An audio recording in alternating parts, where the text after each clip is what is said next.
Once Lady Una fixes her hair, we leave. Hello, welcome back to the Masters mod. Now that Operation Meehan is over, basically the entire party has their essential kit. We're gonna have to put that to good use for the road.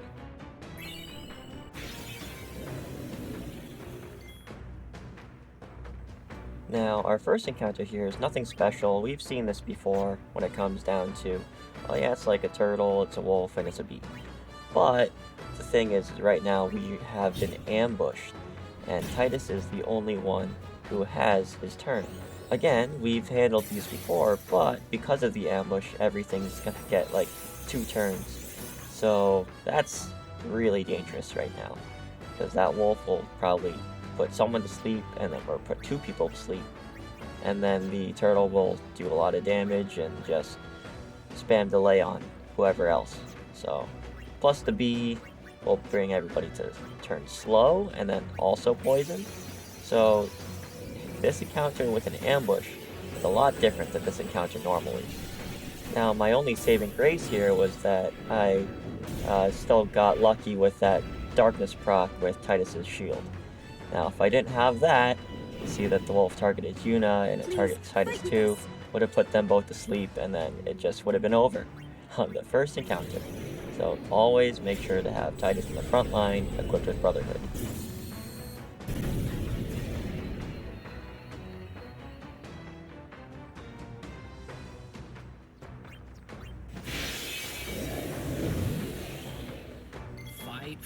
Fight. Next, we have a similar variation with the turtle, wolf, and flan. Like always, you really can just leave the flan for last because it won't do any damage to you until you actually start attacking it. Then, of course, if you blind the wolf and the turtle, things will work out pretty well for you. The only issue now is the wolf will occasionally cheer itself, so when it does that, Titus has a chance to not two-shot it, and you'll actually need a third attack to take it down. So, yep, they get ever more. So even though we've seen this before, now there's ever more tools that the enemies get as well.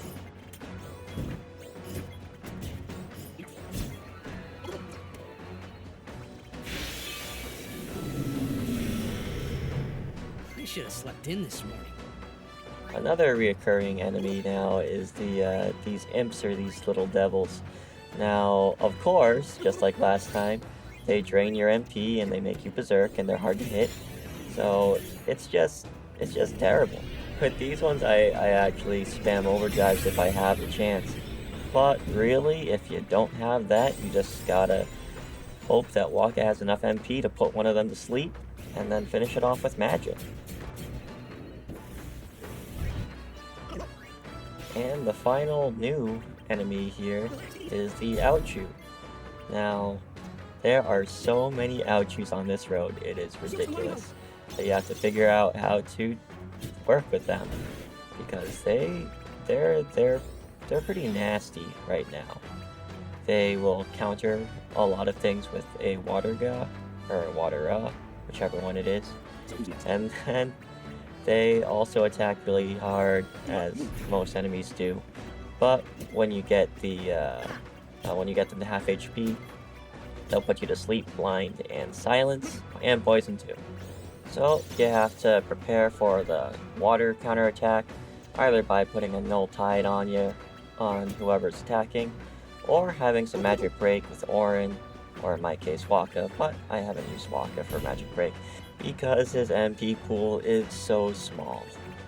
You can also get rid of the counterattack by silencing it with also Waka, but in my case I tried to roll on Kamari's attack, because in the aftermath of Sinspawn Gui, I actually got an arm bangle, or an armlet, that has silence touch on it. So that's really great. That's 2 basic god tier drops when it comes down to Titus's Dark Shield, and now Kamari's Silence Shield, because really those are the guys that are going to be throwing out the most attacks, so I couldn't be happier with that. But going back to the fight on how to deal with Ouchus, really after you mitigate the damage that he sends to you, normally you have to prepare for, okay, once he crosses that half HP threshold, are you prepared for the Ouchu dance, for all those statuses?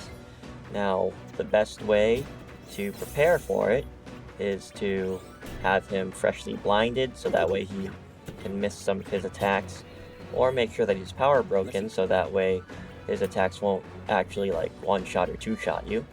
Or you could get him as close to half HP as possible, make sure that you have a whole bunch of people either haste it up or to make sure that he's slowed down, and then blitz down that last 6,000 HP before he gets his turn in. Now, the pair with the Ouchu and the dog isn't really that big a deal. You just take care of the dog first, like you always do. And then you use your normal Ouchu strategy. You just have to hope that you have enough MP to handle it.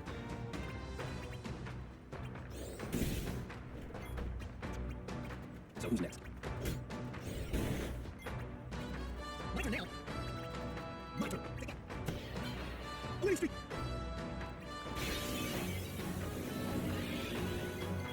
It's the Ouchu and the bee pairing that's a really scary encounter.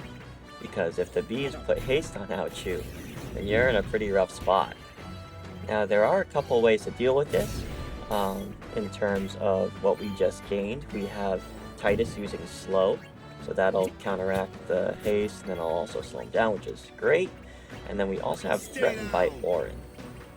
Now, Threaten is super underused in the normal game, but it's really useful here. So not only does it make it so that, oh, your normally hasted Ouchu will stop until Orin's next turn, but it actually erases haste and slow.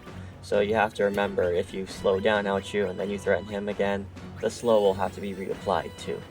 Now, the really mean thing about this encounter is, like most things, the bees can't really get one shot by Lulu's magic or Waka on his own, so I mean, with the two bees there, you need to take like 4 turns to really make sure that they get taken down, and you have to hope that they don't haste out you, but if they do, you really have to deal with that. So this is this is a very MP intensive fight, unless if you have overdrives to just shoot out you away. But yeah, after you deal with the bees and the potential hastes on Ouchu, then you have the rest of the fight with another Ouchu.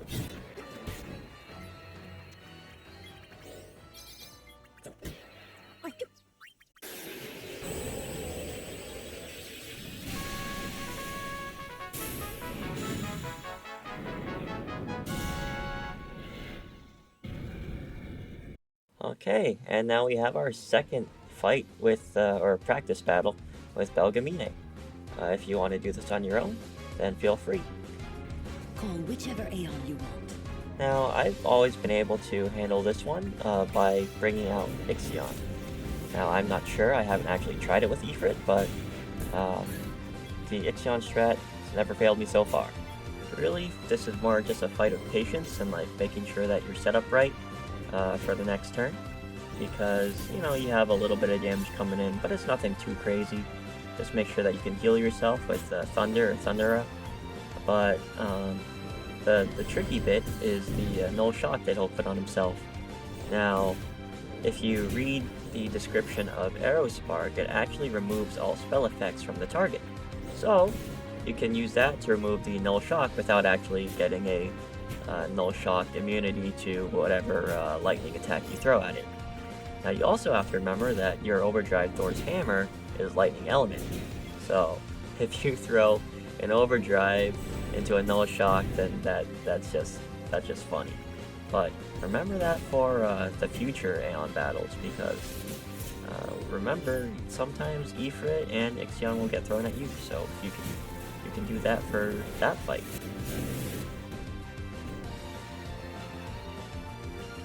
You're good. You bested me fairly. Here, your prize. Go on, take it. Then we can pick up the rest of the chests along the way before we go on a shopping spree. You have one guy that sells a whole lot of elemental wards, or dual elemental wards. This could be useful, but not for my tastes. If anything, if I get an elemental ward, I kind of want like an SOS null something. but if you want to get it, feel free.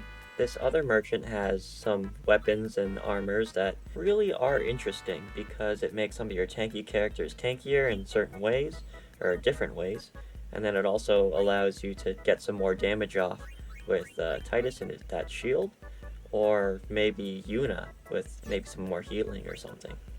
Now this guy's weapons are really interesting. You get the Twilight Steel, which has a dark touch. If I didn't already have it on Titus's shield, I'd really consider getting it. Only it's a bit of a hassle to switch out Brotherhood every fight, but I mean, it is very powerful. Having slow touch on a Yuna weapon is really funny, but I mean, potentially, she doesn't have much offensive power, so if she just throws out a smack, because she's pretty fast, she can slow things down. I just think that's really funny. Silence Touch for Waka and Darkness on Kamari is good for conserving MP, but I don't really think those are super valuable. And then Poison Touch on a Orin weapon could be pretty nice as another source of damage for the big things. But this last shop here is where I really am interested. Now you have a good sword for Titus, and you have a tanky wand for Yuna, but you also get the double elemental ball for Waka, which is very interesting because remember when you have multiple null spells, if you have one that can pierce through, it still does damage. And then you also have the SOS null elements, so that one I'll pick up for a fight that is yet to come. Then the final thing is the Tacit Blade with Silent Strike on Orin. Now, remember, Silent Strike weapons can sometimes work on bosses. So the only thing is it doesn't have any customizable slots. So that's why I'm passing it down, but it's very tempting.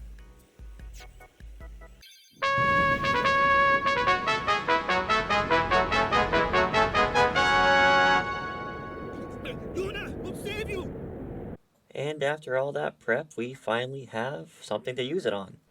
Now, again, this fight is almost scripted, so you really should figure this one out on your own. And then after you do that, come back.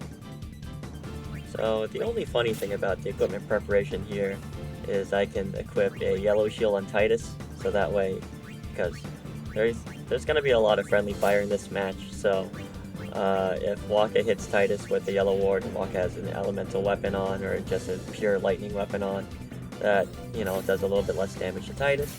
But then it's funny because Titus has the Dark Strike shield normally on, but Waka was able to get a Dark Proof shield, or I was able to buy that in the last episode, so it is funny how that kind of randomness can work its way out.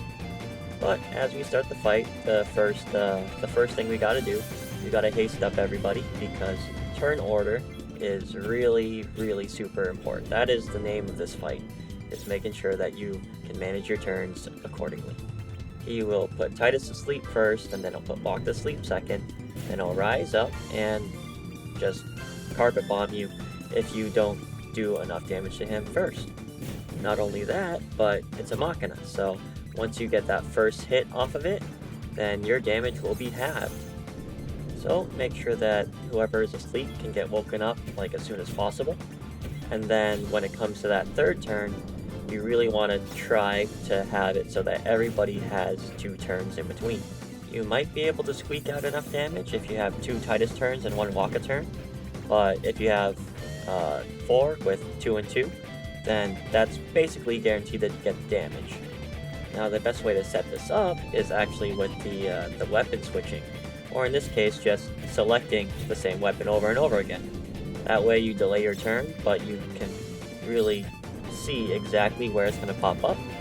So you'll see that when it comes to the third turn, then I'll do a lot of weapon switching to the same weapon, just to make sure that everybody has their 2 turns before the depth charges go off. Now, also when it comes down to it, I have Titus cheering, because we still need that extra damage, because after the power break, we need as much as we can. Then luckily, since we have Brotherhood, which is water and lightning, and then we have Waka's new ball that I bought with him, which is lightning and fire, I believe. we can just ignore that null shock. One last thing is that if you do mess up the turn order and it looks like, oh no, I don't have enough turns, it's gonna do the depth charges and then it'll spiral into an unwinnable situation. You can get bailed out once by Titus's delay attack. Now, I didn't have to use it in this fight, but it is not immune to delay.